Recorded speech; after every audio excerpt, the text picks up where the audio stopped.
হ্যাঁ, আমরা এখন এসআরএ সেন্টেন্সের মধ্যে আছে কি Jevin said to Sathi I am reading a novel now. এই reading a novel now, novel অর্থ কি আমরা জানি না। নোভেল অর্থ কি?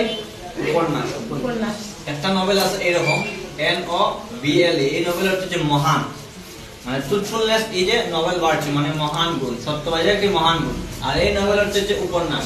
তাইলে I am reading a novel now মানে আমি একটি উপন্যাস পড়তেছি। কে কাছে কইছে? জেভিন সেড টু সাথী। জেভিন সাথীকে বললো আমি একটি উপন্যাস এখন পড়তেছি, ঠিক আছে? তাইলে এটা কোন ধরনের sentence? SRA. Very good. SRA সেন্টেন্সে আমরা রুলসের মধ্যে কি আছে সেটার পরিবর্তে কি দিব? টোল্ড। কমান্ড পরিবর্তে কি? Very good. তাইলে আমি জেভিন সেডের পরিবর্তে লিখলাম টোল্ড, সাথী কমান্ড পরিবর্তে দেয়। এখন একটা সাবজেক্ট হয়ে গেল, ঠিক আছে? তাইলে দুইটাই দেখো মেয়ে, জেভিনও মেয়ে সাথীও মেয়ে, তাইলে সাবজেক্ট হিসেবে কি হইব? শি হইব। শি।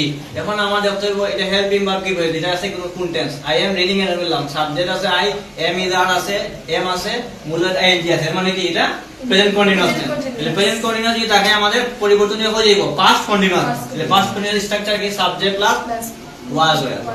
তাহলে শি এখন যেহেতু কইছি শি এটা সিঙ্গুলার না প্লুরাল নাম্বার? সিঙ্গুলার। তাহলে সিঙ্গুলার নাম্বার হলে ওয়াজ হবে না আর লিখব?